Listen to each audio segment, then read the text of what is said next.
Okay, so this is a Micron update. I'm going to focus on a couple of things. I'm going to focus on the what's called the term sheet, which is the actual formal agreement that Micron signed with New York State and the county. I'm going to focus on the sustainability and community benefits part of that agreement. And then I'm going to talk about the Good Jobs platform, and there'll be a little bit of discussion around some specific sustainability issues, not all of them.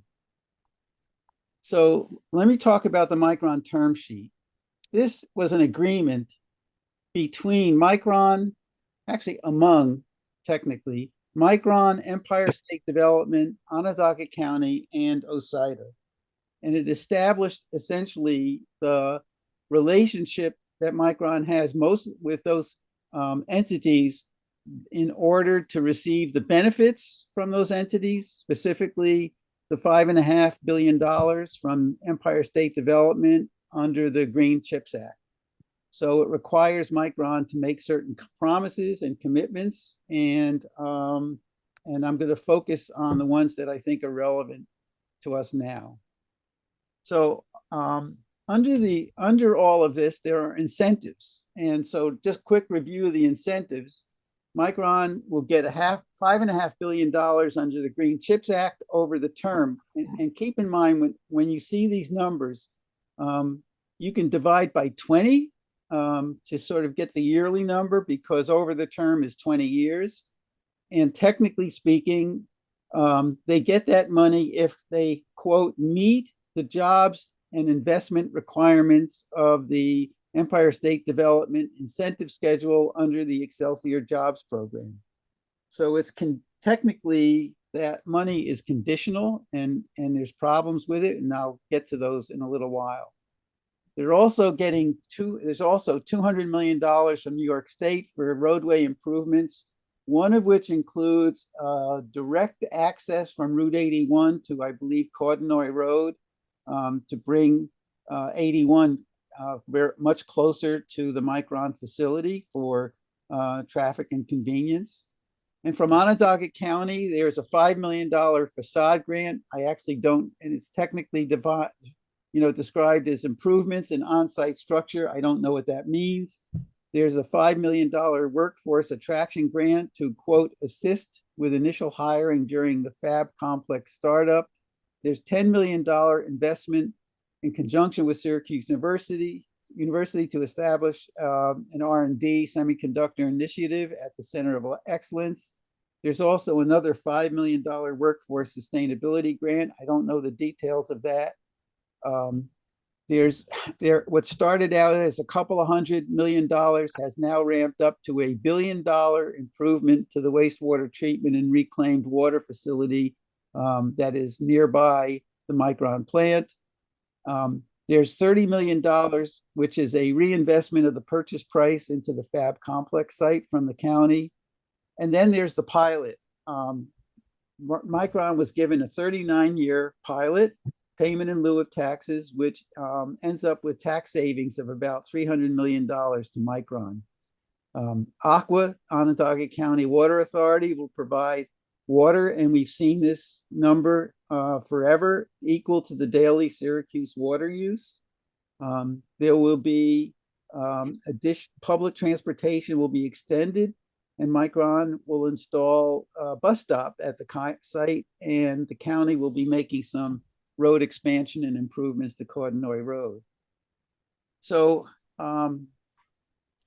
there are shared goals that are specifically stated in this document, this term sheet, which is the contract document with the various governmental agencies. And under the DEI heading, these are quotes. There will be increased representation of underrepresented groups.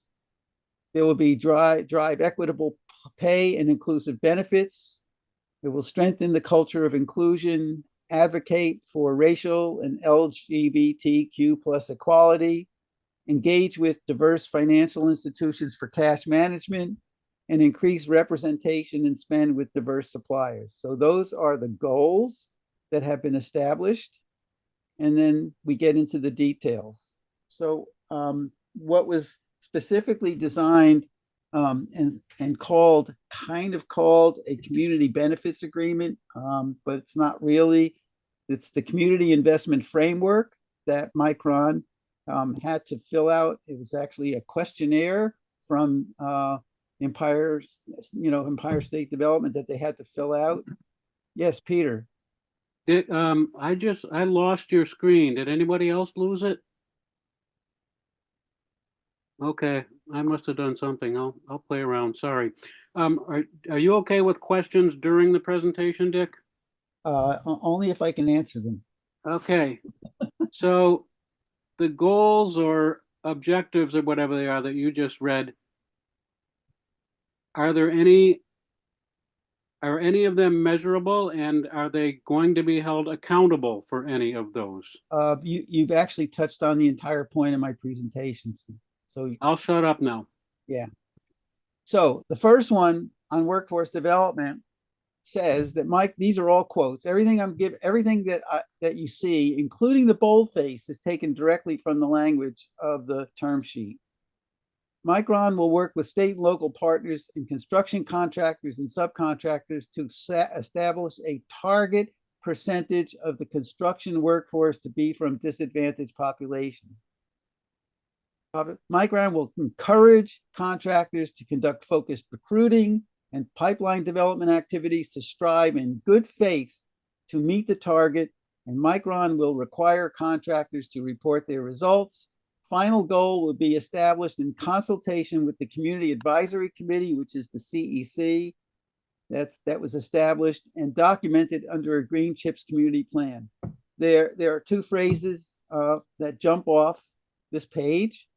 We're talking about encouraging and striving. Those are not commitments. Those are, that is language that gives Micron a really broad discretion in terms of meeting those goals and frameworks. And you will see throughout the entire document that language like this pops up over and over again. Encouraging, striving, going in good faith, etc. Next one is Micron will establish a target percentage of permanent hires for facility operations to be made from targeted census tracts and historically disadvantaged populations. Once again, there it is. It says the company will conduct focused recruiting and pipeline development activities to strive using good faith efforts to meet the target. Micron will establish an intern program.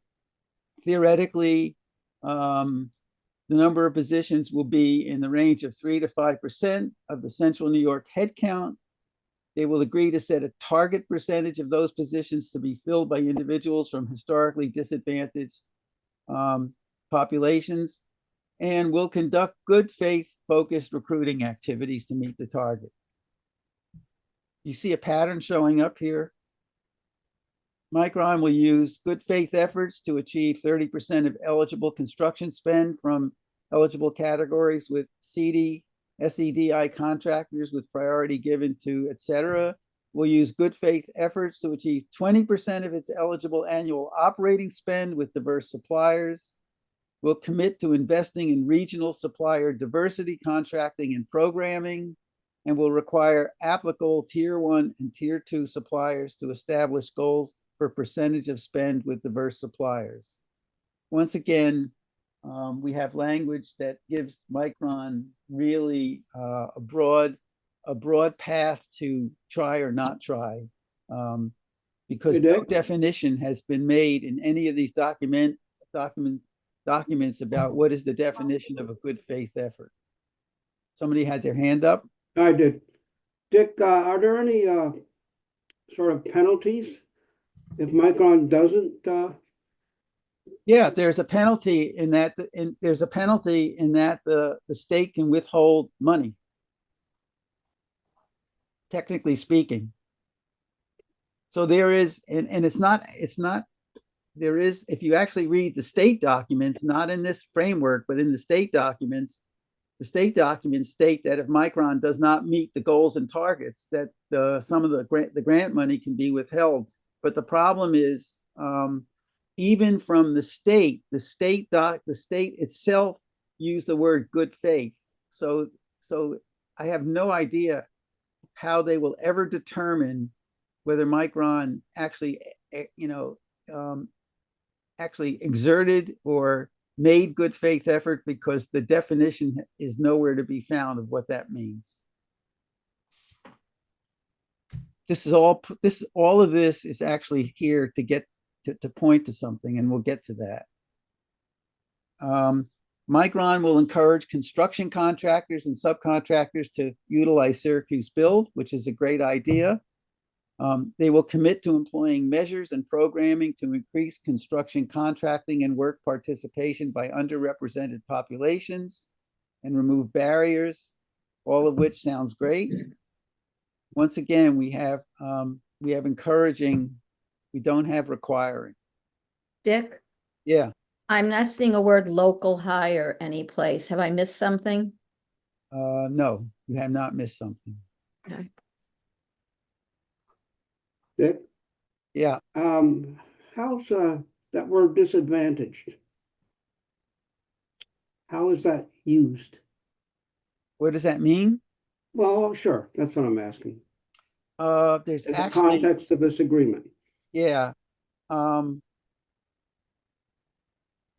I didn't put it in here, but there is a place where they really get more detailed about what that means, because it's apparently based on certain actual measurable economic determinants that is actually, which is actually defined, I think, even at the state level. I'll see if I can find that language, and I'll get to it if I can find it. So Micron will invest $10 million in STEAM. They will partner and invest with New York Higher Educational to develop curriculum and facilities for training.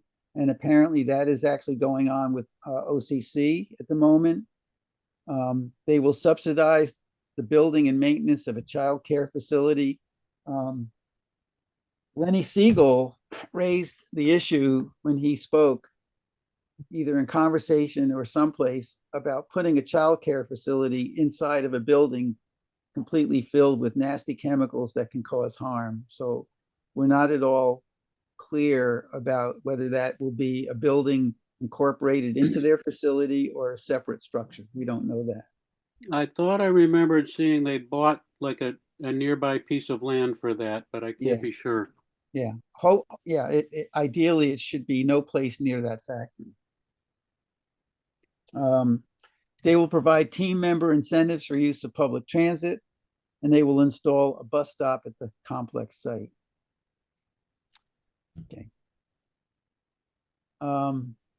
Is the bus stop, are there any criteria for the bus stop? Not yet. Okay. I mean, is it enclosed? Is it weather protected? I don't know the answer to that. Infrared heating?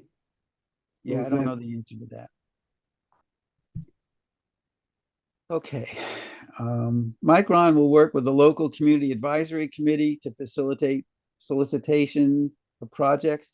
The community advisory committee is actually the CNY Community Engagement Committee, which has already formed. They've already had meetings and produced a report. Has anyone seen that? It's a 90-page report they produced. It's actually pretty good in terms of what they're recommending. And this is all about spending that $500 million community investment fund. And apparently there's a whole process that will take place in order to figure out where that money goes and how that goes. And it will be, I'm not sure, but the sense I have is that the community engagement committee will have something to do with making the decisions about where that money goes. Micron will locate a senior corporate executive in New York to oversee the White Pine site. It will invest $10 million in seed venture commercialization opportunities in partnership with the regional tech ecosystem. and it will actively support smart growth in the region through steering suppliers to existing business parks and areas with existing infrastructure where possible. None of that gets explained any further than what you were reading here. So I don't know the details of that. That needs to be looked at, but I don't know the details of what that all means at this point. They'll pursue opportunities to collaborate on research and development, and they are committed to volunteering and giving in the communities where it operates. Okay. So what's wrong with, oh, just so you know, when I am commenting, it's red. Everything else is from the term sheet. If you see, if anything written in black, except for the platform, will be language literally directly taken from the term sheet from the agreement. So what's wrong with the picture? There's no enforceable commitment in that term sheet. So the agreement between Micron and Empire State Development, it ties the grant to Micron meeting commitments, but the language only requires Micron to make good faith efforts and no definition of what that means. For example, Micron has already signed a project labor agreements for the construction of the fab. We don't know anything about the language of those agreements. We don't know what provisions have been made in those agreements to, in any shape or form, meet the requirements of the agreement with Empire State Development. The further complicated, and I don't know how this would actually relate to releasing information from Micron, because all of the information regarding hiring, workforce development is at the state level of the agreements, not at the federal level. But very recently, there was an article I saw, apparently, that the language of the Federal CHIPS Act, which Micron got like 6.1 billion plus, says that the recipient is not required to disclose any information related to the award to the public.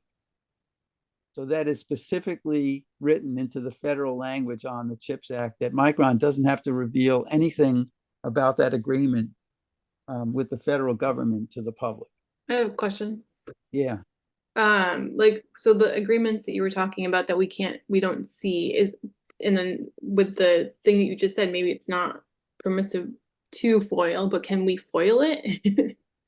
Yeah, I am really, really, really interested right now in what's already happened, which is the project labor agreements for the construction of the fab, which have already been made, and they are technically supposed to come under the language of the New York State agreement for the $5.5 million, but they're also getting $6.1 million from the federal government, which I assume some of which must be related to the construction process. And so I don't know if that covers it or not, whatever. It seems to me that it's complicated, but I would absolutely foil Yeah. the county and foil the Empire State Development about getting the PLA language to see if we see to what extent Micron has complied. Because they'll either tell you, okay, it'll take us so many days to get you the records, or they'll tell you why they can't give it to you. So it's worth trying. Yeah, I totally agree. I completely agree. And I've thought about it for a while. You know how to do it, Elaine, so go for it. And I would foil both the Empire State Development and foil the county. The thing is I would have to know kind of like what I'm asking for. So I would need what you're asking for is the specifics regarding compliance with the terms, with the agreements in the project labor agreements. Okay. Has anybody looked at how Micron has carried out these requests in other plants of theirs already in existence? I don't know the answer to that. That's a good question. I can tell you right now that Micron is an anti-union company And I don't think there's union presence in any Micron facility in the United States. Now, as far as project labor agreements for construction of their facilities, I have no idea, because that would be up to local.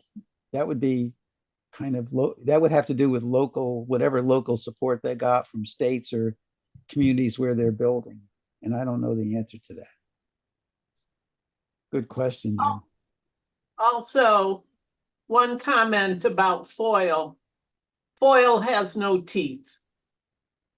And they will delay until you give up in frustration. Oh, I know. It took me a year to get the aquarium information I wanted, but there's a little teeth to it. All right. If It you're takes time. willing to put up with the baby teeth, Yeah. go ahead. But my experience with foil is I usually end up extraordinarily frustrated, usually about information that should have been transparent to start with, and then they delay it. Anyway, that's my comment. Okay. So what's wrong with this picture? We know what can be done. The only way to ensure Micron will act in the best interest of the community in general and the disadvantaged communities in Central New York in particular is through a binding agreement between Micron and the community. Technically, the binding agreement has to be between two legal entities. So it has to be between Micron and a legal entity that has the power and authority to sign and enforce agreements. The only legal entity in Central New York outside of the government is Center State's CEO, but I don't think that they would be a good choice. I think they're probably not on the side that we're on in terms of enforcement. So the organization that's spearheading this effort in Central New York is actually two organizations. It's Jobs to Move America, and it's the IUE-CWA union. So this is now my language. Now we're out of the term sheet and we're talking about the platform. So Jobs to Move America is a national 501c3 not-for-profit organization, and their mission, as stated in their website, is that they are a strategic policy center that works to transform public spending and corporate behavior using a comprehensive approach that is rooted in racial and economic justice and community organizing. We seek to advance a fair and prosperous economy with good jobs and healthier communities for all. So good jobs and the Equitable Access Platform was actually created jointly by JMA, the union, IUE-CWA, and Urban Jobs Task Force of Syracuse. And there were two documents produced, a platform to be supported by local organizations. There are currently 36 organizations that have signed on. The list is constantly growing. And a petition to be signed by individuals. I have put links to both of those in the chat. So let's talk about what a good job is. It's a job that guarantees workers a fair and clear process to organize a union without employer opposition, family sustaining wages, comprehensive benefits, safe working conditions, equitable hiring and employment practices, and is supported by an accessible workforce pipeline. So I want to focus on family sustaining wages in a minute. So Micron has to sign a labor peace agreement in which it agrees to remain neutral if workers choose to come together and form a union, and they recognize and bargain with the union if a majority of the workers sign cards expressing a desire for union representation, and third and most importantly in a way is ensure a path to a first contract. It is not unknown that employers who lose the vote for unionization can stall for years and years and not sign a contract and not get a contract in place. So the requirements here would actually try to forestall that tactic by guaranteeing a path to a contract. And Micron, under the Good Jobs and Equitable Access platform, Micron has a responsibility to pay its workers so that they and their families can thrive, and the local economy can in turn benefit from Micron's presence. A good job is one that includes a family-sustaining wage. So what does that mean? So I went online. I found a study from MIT that actually defined that for Syracuse, was upstate New York. The data that they looked at is from February of this year. So you can look at those numbers and see, for example, an adult with no children, it's $21 an hour. If it's two adults with one working and it's two children, it's $39.51 an hour. And there's also one where both adults are working. I don't know if this is, I'm guessing this is in the ballpark of, and may be reasonably accurate given the cost of living in central New York, but I'm not I'm not an economist or a statistician, but I don't know if these numbers are still valid, or they are, at least I think they're in the range, if not precise. Just so you get an idea what the numbers are. So a good job is one that includes comprehensive benefits, including medical insurance, paid time off, retirement plan, and assistance paying for childcare. A good, safe job. Micron must commit to implementing state-of-the-art health and safety protocols and engage workers in the development and implementation of robust safety and health programs, including a joint health and safety committee guidance developed by the Clean Electronics Production Network, that they need to educate and train workers about the hazards of the chemicals they'll be using. They need to phase out and safely substitute PFAS forever chemicals. And we know that that is going to be hugely problematical. They need to replace chemicals that can cause cancer, miscarriages, etc. And they need to replace inadequate permissible exposure limits with strong health protective exposure standards where no safer substitutes exist yet for hazardous chemicals. This is a wish list, because even if they could theoretically in the future phase out and substitute PFAS, that is not going to happen for a long time, because those kinds of changes take enormous amounts of research and expense to implement. So they're going to have to deal with it. PFAS. On equitable hiring and employment practices, Micron must guarantee a meaningful percentage of new hires comes from marginalized communities, particularly within the city of Syracuse. Once they're hired, they have to foster an inclusive environment based in cultural competence, such as internal training on inclusion and implicit bias, and clear guidelines on what cultural competence looks like in practice. They need to give workers opportunities for ongoing training and development. They need to ensure that these priorities also extend to jobs created by contractors engaged by Micron. This is really interesting because all of the numbers that I have seen imply that for every worker at Micron, there'll be a multiple of up to 5 of workers who are in supporting businesses that are supporting the plan. So they're talking about 9,000 workers at Micron and up to 50,000 workers who are actually going to be employed in supporting companies and organizations. We're talking about direct suppliers and supporters, not restaurants and hotels and whatever. Right. We're talking about direct suppliers and supporters. We're talking about, yes. Yeah, because Syracuse.com dug into that, and like a lot of it was not good paying jobs. And a lot of it was actually government too, which means we're paying. Yeah. And the only way to make all this happen is through an enforceable community workforce agreement, which is what this is all about. Micron must commit to creating a diverse, equitable, and inclusive workforce by supporting creation of a workforce development pipeline. investing in new and existing workforce development programs free of barriers to access, like GED requirements, English language proficiency requirements, and discrimination against workers impacted by the criminal legal system.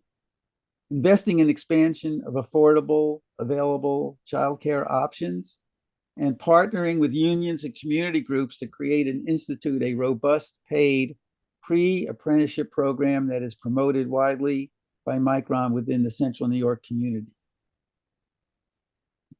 Transportation accessibility. Micron has a responsibility to the people of Central New York and its own workers to invest in transportation services and infrastructure that will support safe and reliable transportation to and from its facilities. And finally, transparency and accountability. Micron must be transparent and accountable for its workforce development, equity, labor, occupational health and safety, and community commitments. Micron's reporting should be made publicly accessible. The people of Central New York deserve to know how their public funds are being spent, and Micron workers deserve to know what commitments Micron has made about their jobs, including wage and benefits for each kind of job, and whether they are living up to those commitments. And Micron should regularly report on their status of their compliance with planned commitments on at least a quarterly basis. So that is the platform. That is the platform that is being proposed by a coalition of organizations, and it's being headed by JMA, Jobs to Move America. Right now, I think there are about 36 organizations that have signed on. So there's two documents in the chat. One is for the platform itself, and there's another which is a petition that's going around for individuals to sign to support this platform. So this is hopefully going to be the basis of a direct negotiation with Micron, and it will only happen when there is enough support within the community so that Micron takes notice of it. And that's going to take a while for that to happen. So are there any questions about this part of it? Yes. Can you say a little more about the kind of agreement that would be enforceable? A little while ago, you said that Micron would have to sign an agreement with a local legal entity, such as, for example, OSIDA, which is not going to do it. Would JWA or Urban Jobs Task Force or some coalition of that qualify as being an entity with which Micron could sign such an agreement? And is that what we want to push for? Yeah, the agreement would be between JMA and Micron. So that would take getting some real public recognition for JMA and what they're doing. Yeah, that's a lot about what this is going. Right, that's correct. Yeah. Dick, there's nothing in any of this. Thanks for all the information you're giving us and the work you did to get that information. But as you all know, there's nothing in any of this about environment. I'll get to that. That's next step. Okay, I'll be quiet.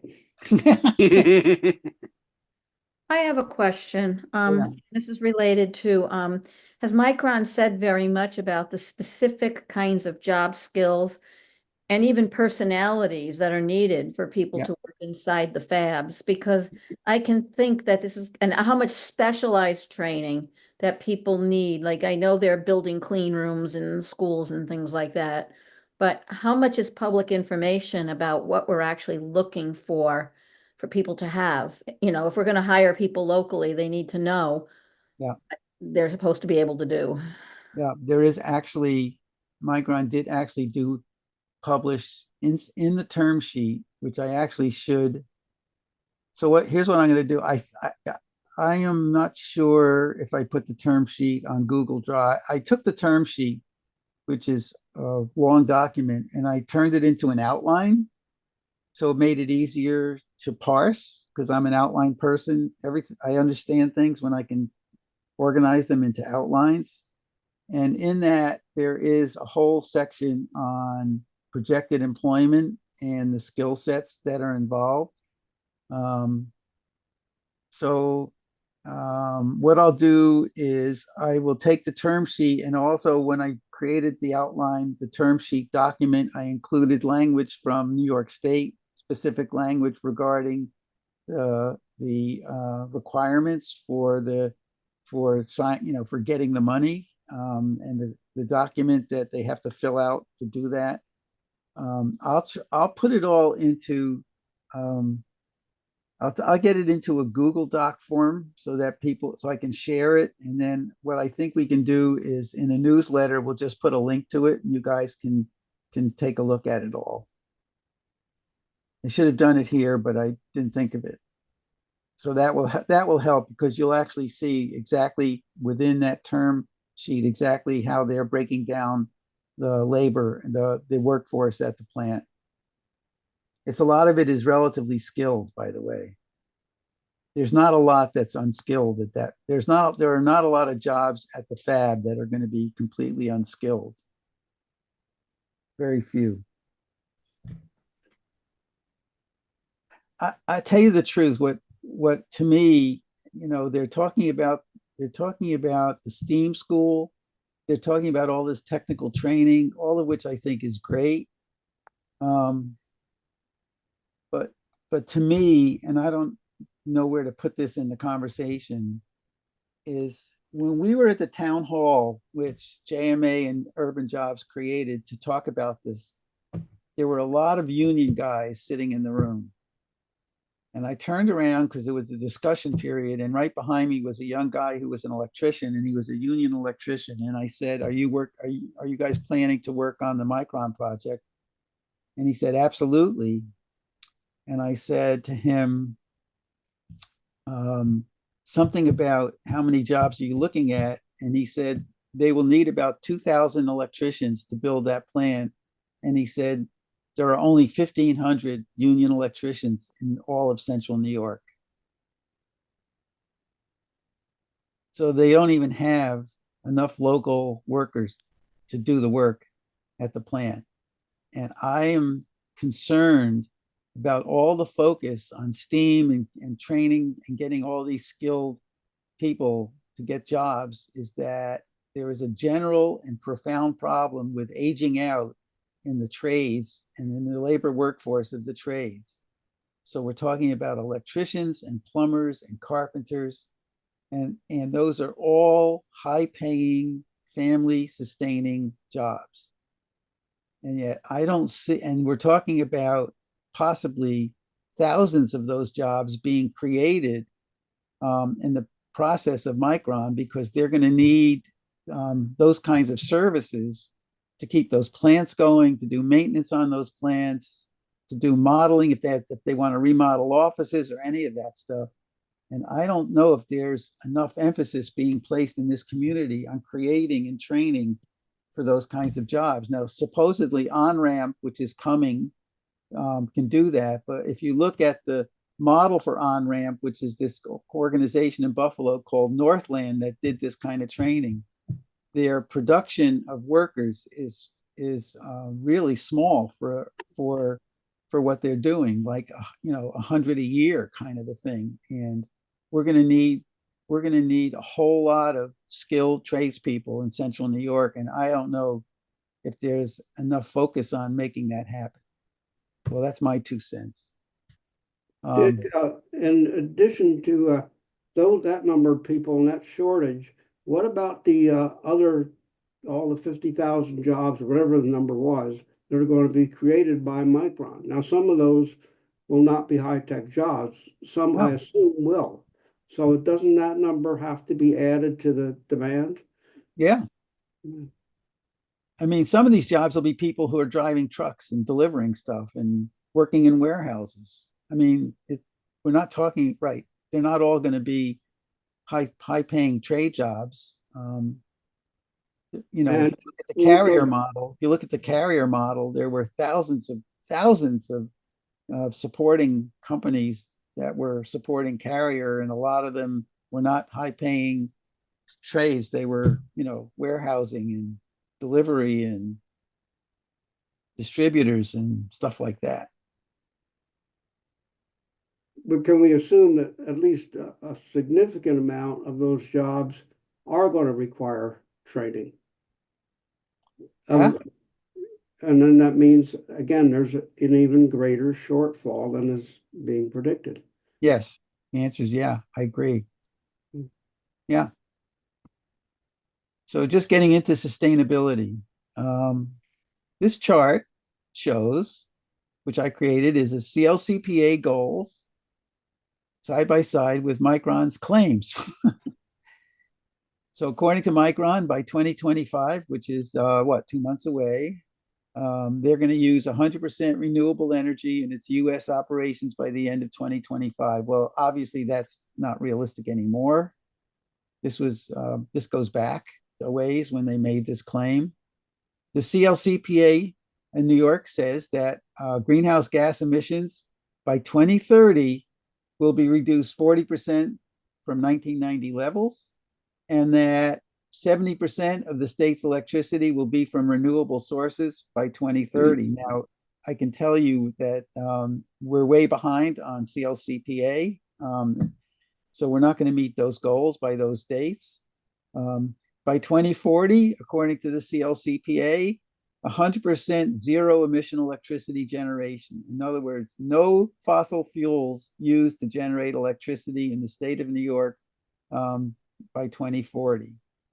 By 2050, economy-wide greenhouse gas emissions will be reduced by 85% from 1990 levels. That is for all sources of greenhouse gas emissions, which includes buildings and transportation. That's all sources. Micron claims that by 2050, they will reach net zero emissions from its operations and purchased energy. That's what they're claiming as goals. Okay.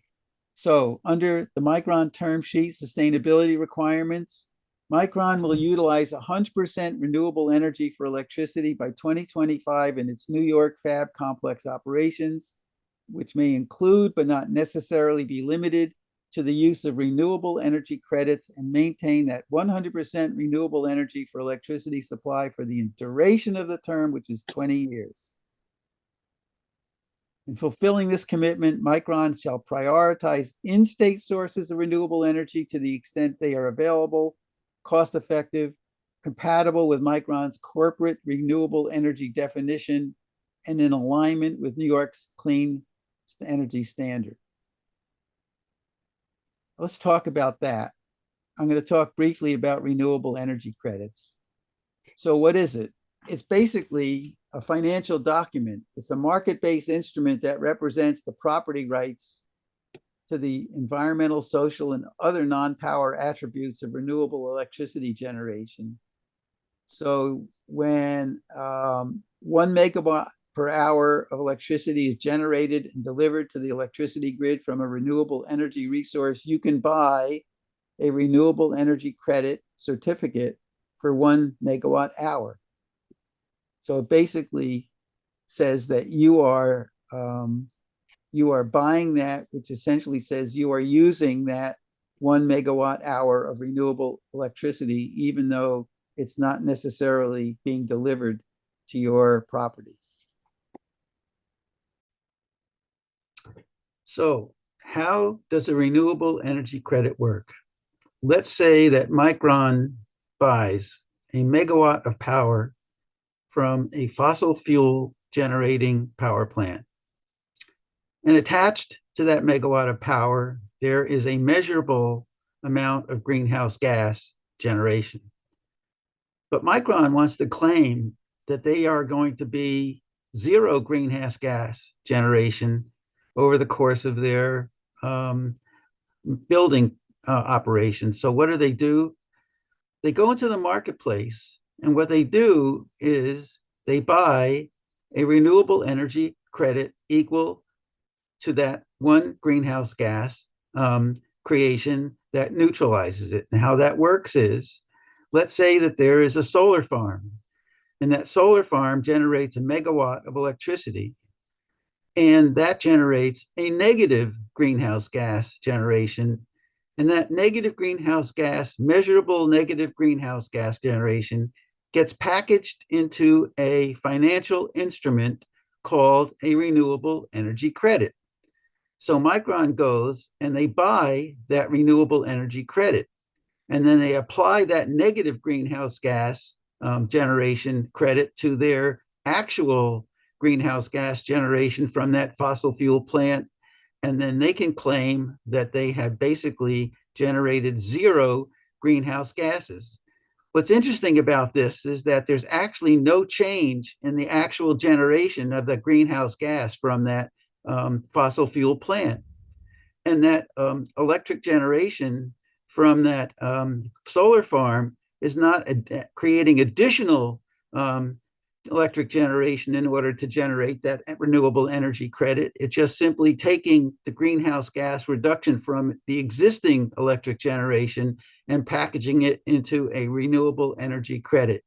So in fact, there's actually no actual reduction of greenhouse gas generation as a result of all of this, but Micron can actually claim that they have zero greenhouse gas generation. That's how it works. So, two things to know, a couple of things. As of today, New York will not meet its CLCPA goals. We know that. And it's projected that Micron's facility will consume 16 billion kilowatt hours of electricity per year, as much as the states of Vermont and New Hampshire combined. That's equal to an 11% increase in New York State's electric usage from one plant.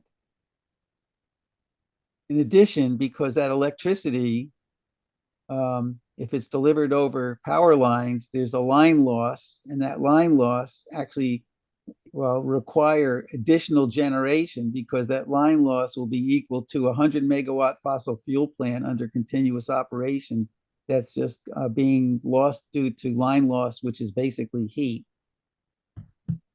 And here's the other problem. They need 16 billion kilowatt hours. They need 16,000 gigawatt hours, or equal to 16 terawatt hours of electricity a year. They will need to draw 1.85 gigawatts from the grid continually to power its operations. They've also signed a 178 megawatt onshore wind power agreement, which is going to give them about 3% of what they need. They have committed to, NYPA has committed to allocating 140 megawatts of hydro to Micron, but that's not new generation. That's just relabeling the zero emissions attribute from somebody else to Micron for that power. In other words, that is a zero-sum game, right? because the NYPA, because they can only produce so much electricity, and so if whatever they give to Micron, they're taking away from someone else, basically. So that leaves 90% of Micron's power demand to be filled. And what about renewable energy credits? Well, a renewable energy credit diverted to Micron means a carbon credit no longer available for another purpose. And once again, we're not talking about increasing renewable energy. We're just talking about reallocating existing renewable energy from one user to another. So it doesn't actually do anything, in a sense, to improve New York's emissions problem.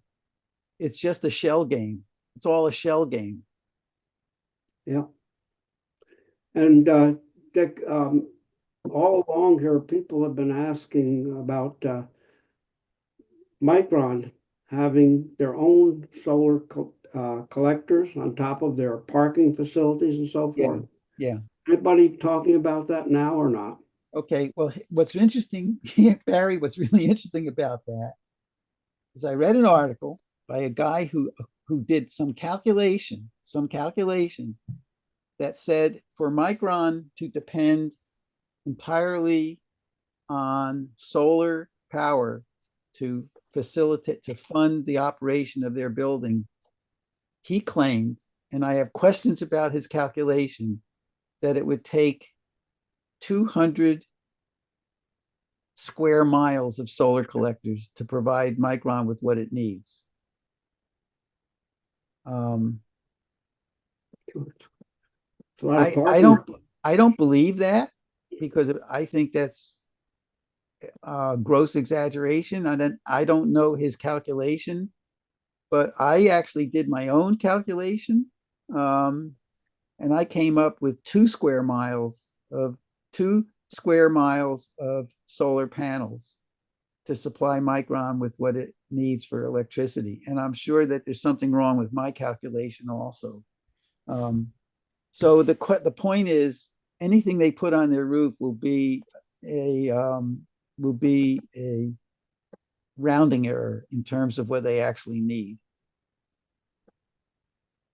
And we're only talking about electric here. They're also going to use a huge amount of natural gas because We're only talking about electric here. there's high heat in their operations. That's right. That's a large part of their overall energy load. Everything That's you've said correct. so far has only been about electric. Electric. That's correct. That is absolutely correct. I'm not even talking about the gas load, which And they is have an enormous new natural gas line planned to go in there. right. Yeah. Okay. Just yeah. Exactly. So when they say energy, where is it? Oh, reach net zero emissions from its operations and purchased energy. That includes all emissions. How they're going to do that from natural gas is totally unclear to me. Although it's addressed, I can tell you that they try to address it here, and there are some questions about it. So just finishing up on sustainability, this is from the term sheet. They're going for gold lead for the fabs, and they're going to try to reach gold lead for their office buildings, and they're kind of trying to reach platinum for their fabs and platinum for their office buildings as a goal. And then you'll notice once again the squishy language of commercially reasonable efforts. So they're announcing that they will get a minimum gold lead status for the fabs, which is interesting. But they're talking about commercially reasonable efforts to get elevated lead status on their fabs and to get gold lead status for their office buildings. They will use best available control technology for mitigating and controlling greenhouse gas emissions from the commencement of the fab complex operations, and implement commercially reasonable upgrades to maintain best available control technology for greenhouse gas mitigation through the 20 years of the term. I don't know what that means. Someone needs to figure out what that means. Nick, Yeah. it's a naive question, but still, why does this have to be this big? Why does what have to be this big? The facility they want to build. Oh, you have to ask them Because that. it's obviously going to create a strain. So perhaps if they were building, 10 of these in 10 different places, we'd only have 1/10 of that strain. Okay, first of all, Barry, if you actually read the language of what Micron has agreed to, they've only agreed to build two.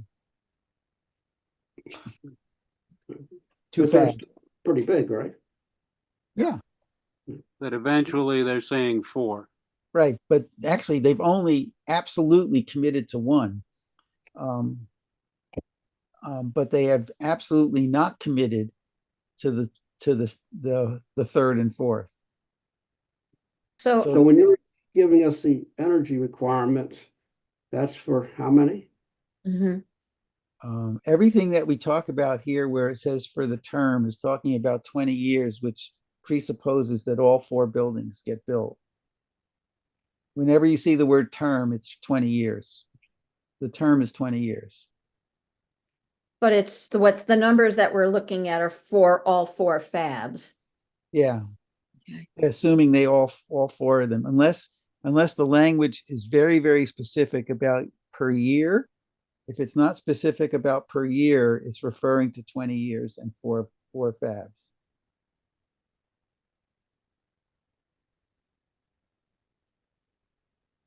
So that all has to be carefully parsed out. So on greenhouse gas emissions, Micron commits to meeting applicable and mutually agreed greenhouse gas emission standards specific to the fab complex that are reasonable and achievable given the state of technology advancements. And they are talking about installing on-site renewable energy systems and an on-site battery storage systems to contribute to their needs to the extent practical and consistent with their site development plan, including for resilience, peak shaving, grid benefits, and other applications. Once again, reasonable and achievable to the extent practical. Now, I don't blame them for using language like that. But there's no specific requirements stated in here.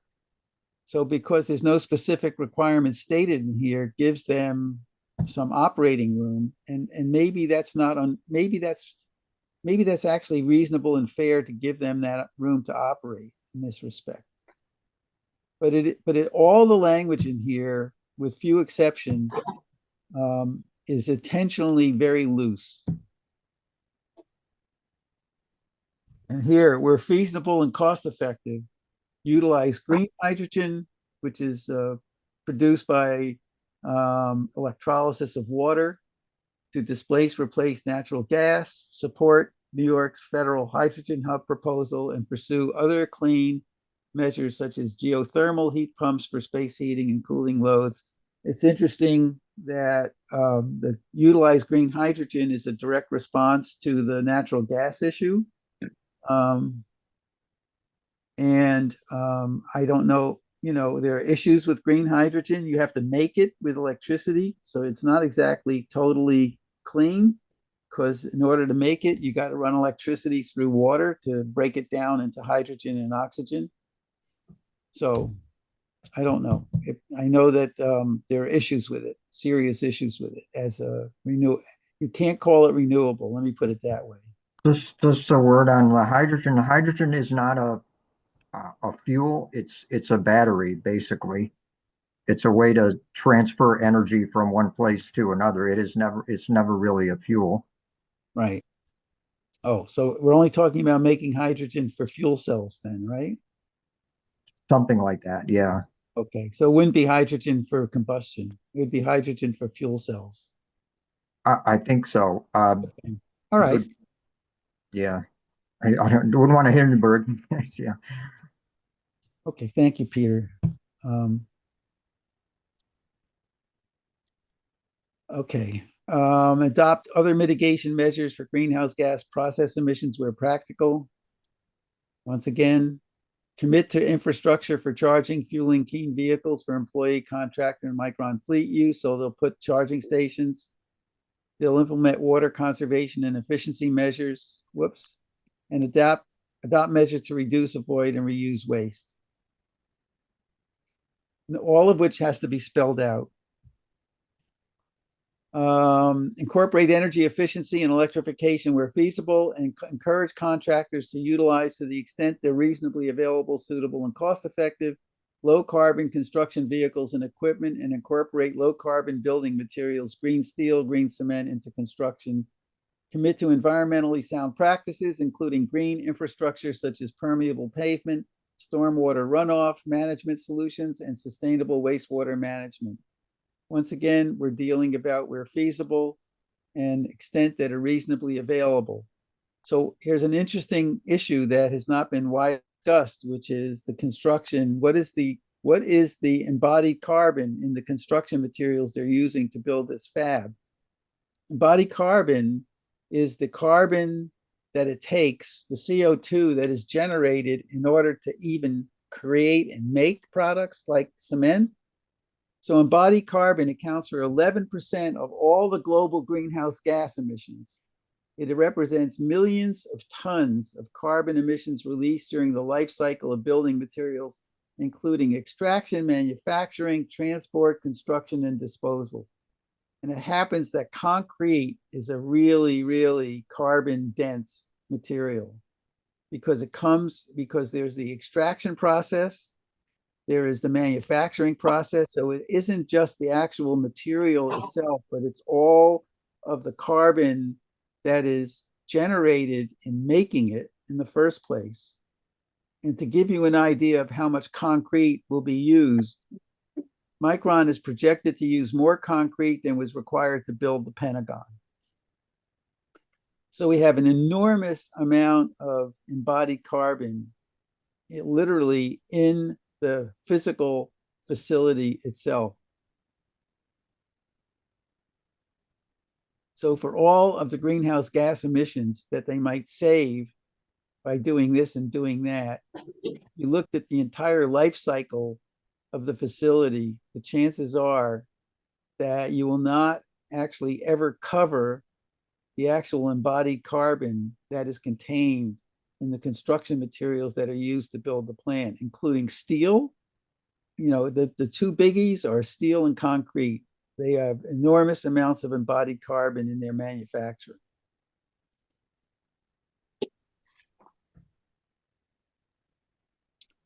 So real quickly on the state, this is the last piece.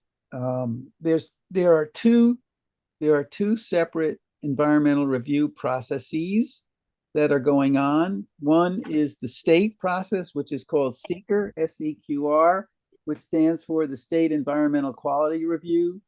That's administered by the DEC, and it requires all local, regional, and state government agencies to equally examine the environmental impacts along with the social and economic considerations. And it requires drafting an EIS, environmental impact statement, and a period of public comment.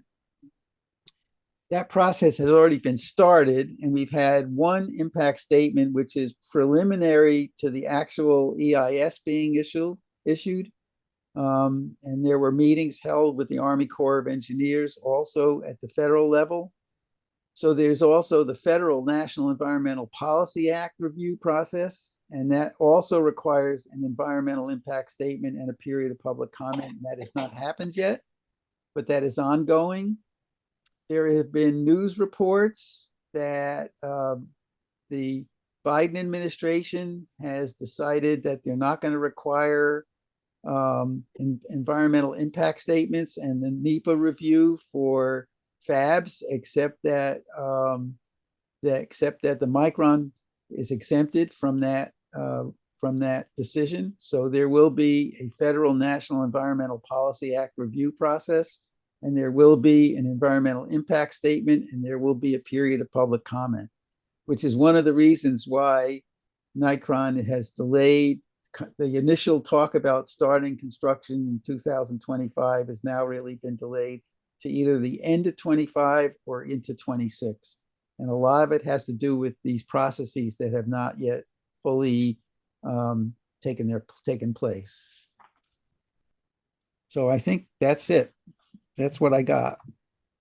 The reason why they're exempted, Micron, is it just because of the wetlands? No, they're not exempted. I mean, they're not. The reason why they're not are I'm concerned that chip fabs across the country now potentially don't have this federal review of my That's right. environmental.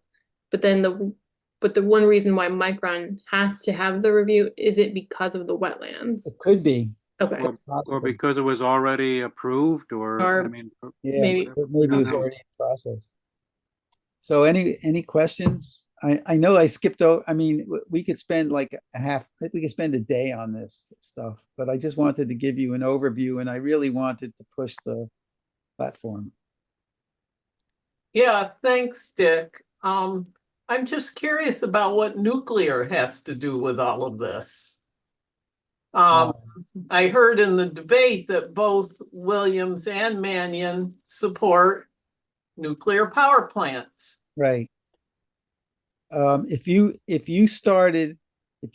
there was a decision made by New York State tomorrow to build a nuclear power plant, it would take 10 to 15 years before it was actually done. It wouldn't even affect the Micron process. It literally would easily take that long, easily, to get one power plant producing electricity between 10 and 15 years. Have you seen those pro nuclear ads? Oh, yeah. Oh my God. You know, there are people who are on our side on the environment, like CCL, like, you know, They're in the paper today. and right, who are not opposed. There are people who are environmentalists who are not opposed to nuclear power. So it's not, it's, you know, it's complicated. I think your first response was an important one. It's irrelevant in terms of powering Micron in the short term. Yeah, it's totally irrelevant to powering Micron.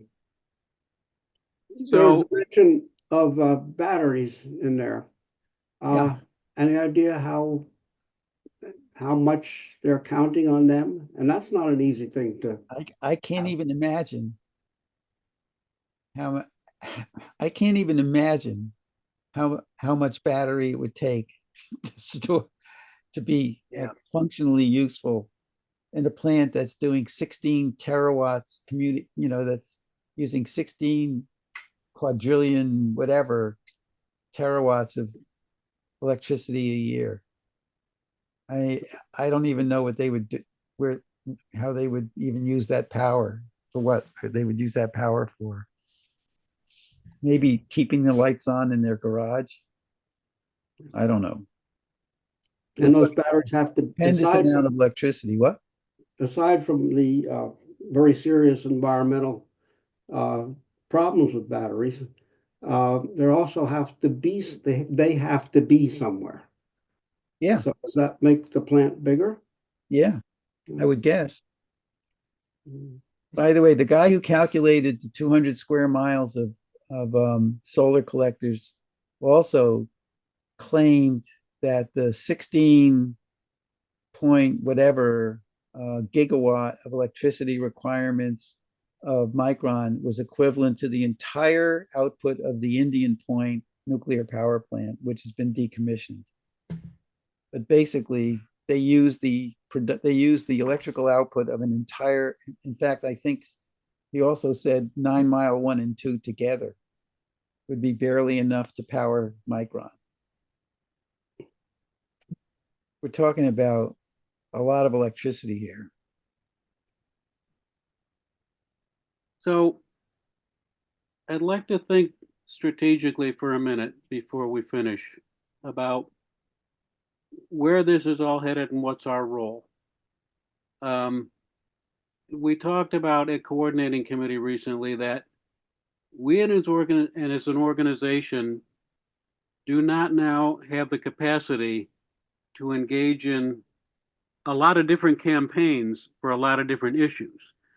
And to do the things that an actual campaign would involve: letters to the editor, legislative visits, rallies involving lots of people, involving the media, doing all that stuff. We don't have active committees that can take on those roles. And the coordinating committee is basically engaged with doing this in the newsletter and the meetings. So it's not realistic to say, okay, we've got to start writing letters, holding rallies, pushing the government and the media to deal with this. And, oh, by the way, Dick, thank you. That's an incredible amount of information presented very clearly, succinctly, in a very organized way. And that needs to get used widely. Okay, not to tell you. But, That was you. Oh. Okay, but- stop for a second. No way. so my Stop. point is, John, could you mute, please? Our way down. So Peter, let me respond to that. So who's going to do that? How let can me we respond support to that. getting that stuff done? Yeah, I focused on the platform because that is, so we're not, nothing we say or do is going to stop this plant from getting built, period, end of sentence, right? Right. It's, you know, we might as well, you know, empty the Atlantic Ocean with a teacup. So we're not going to stop the plant from getting built. So we obviously have to pick our battles really clearly and wisely. I think that just the response to the wetlands might have changed things with regard to Micron. And, you know, there was a really significant campaign to respond in the comments from the federal government, from the Department of Commerce, you know, to the wetland issue. And I think that had an impact. So when there's a really, what you do is you pick the battles that you think you can make a difference with, okay? And you don't try to, you know, we're not Don Quixote here. We pick battles where we think we can raise an issue that will make a difference.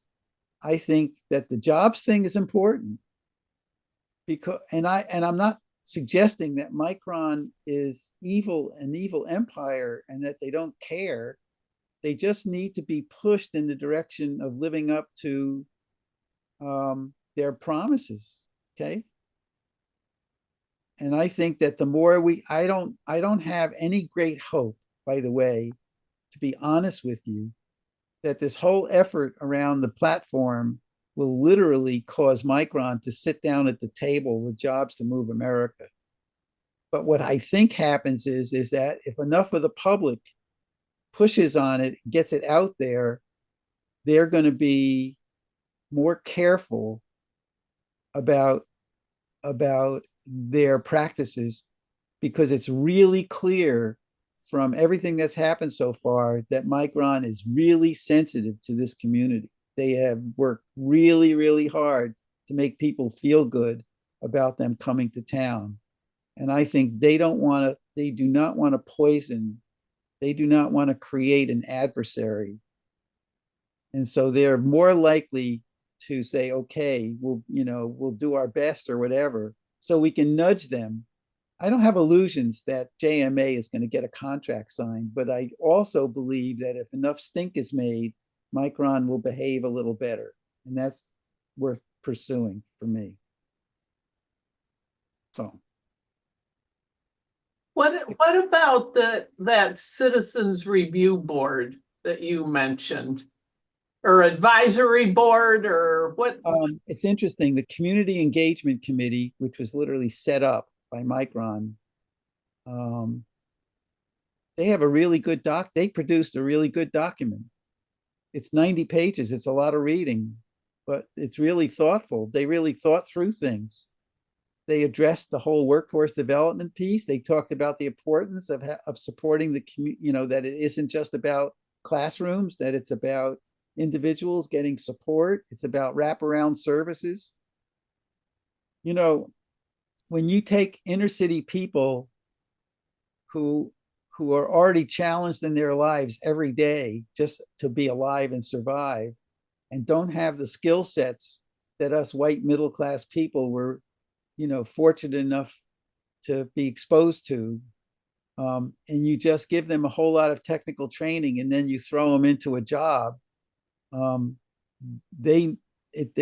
cannot automatically assume that they're going to stay in that job, because they're already, you know, because of the struggles that they deal with every day, with the lives they lead. And so what are called wraparound services, which are mentoring and support and child care and transportation, and all of that stuff needs to be part of the process until they get into a place where they are really comfortable in that environment.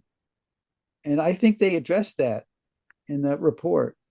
I'll get the link out for that report.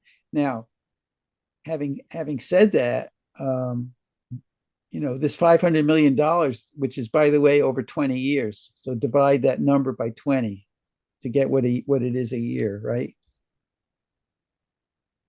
So what does that work out to?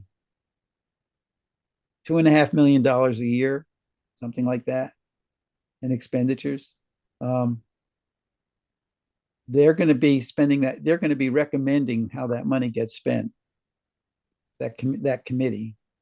So we need to interact with them to some extent. Technically, their job is done, quote unquote done, but it's sort of now into phase 2, which is how do you spend the money? And with that, I mean, like creating a report. They're so good at creating the reports and having that report say the right things, but then it gets shoved in a desk and it's not actually monitored. It's not actually implemented. Right. Like we have to stay on them. And I think that's the key thing on the platform is getting them to sign the community benefits thing. So we have something to hold Micron accountable for. So I think that's our job right now is to push that as much Push as it possible. as much as possible. I mean, in a perfect world, they sign the community workforce agreement or they sign a community benefits agreement, and then we have legal power. That's going to be hard, but I think we need to push for it. I'm not suggesting we don't try. I think we need to push for it. So you're suggesting the public effort to get them to do those things is valuable in terms of getting the information out there, even if it doesn't reach that specific goal, but it can have an effect. Yeah. I mean, we shoot for the goal, we shoot for the agreement. But if we don't get the agreement, we can still move the needle because they'll still let them know what the community wants and that they'll respond to that. So we've got a Micron information page on our web page. And by the way, we're looking for help with the web page. If anybody wants to put an hour or two a week, Elaine would be glad to provide training to get people to help her. But we can at least add some of this stuff to that Micron information page so it will be readily available. Right. Okay. All right. Any other thoughts, ideas, suggestions?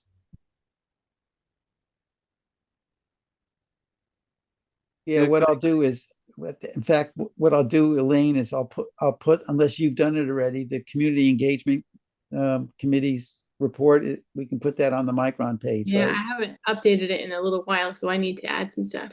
So we'll put the platform on the page, we'll put the community engagement committee report on the page. That's great. I have a bunch of I have lots of articles. Okay, yeah, send them to me. I'll Elaine send needs it to you. help with that. Are those the documents you posted in the chat? I got on late, but The only two documents I posted were the platform and the petition. For the Good Jobs platform and the Good Jobs petition. so you'll have those up there? I'll make sure they get onto the webpage Mhm. also. Yeah, there's under issues on our webpage, there's a Micron page, and we'll get more stuff put there. So we got to figure out what we can do to support a larger movement to push the right people to be thinking about these things Right. and to deal with it. So, Yeah. Dick, this was amazing. Thank you.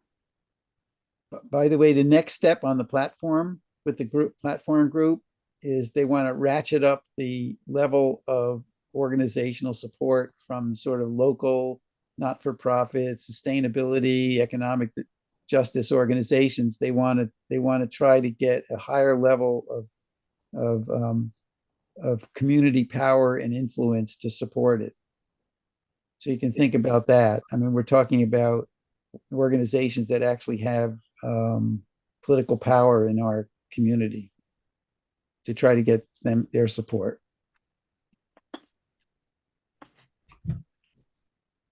Okay. Thank you. Thanks for coming, everybody. Thanks. Thanks again, Dick. That was awesome. I believe our next meeting will be after the election, so get out there, knock on doors, call. Julie has a question. Yeah. I've got if y'all want a draft on Prop 1 sent under my, I can sign for it, or you can assign someone else to sign for it for CNY Solidarity. I can send that out. Yep. Who's the best person for me to send the draft to so you can sign off on it? Peter or Elaine. Okay.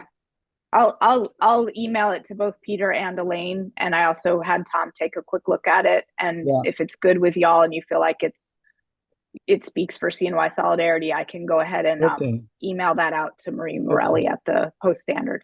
okay, great. you. Thank you Thanks. all so much for Thanks. everything. Thank Thank you. you, thank you, everybody. That was that was excellent. Thanks for coming, Sandra. My pleasure. Bye all. Bye-bye.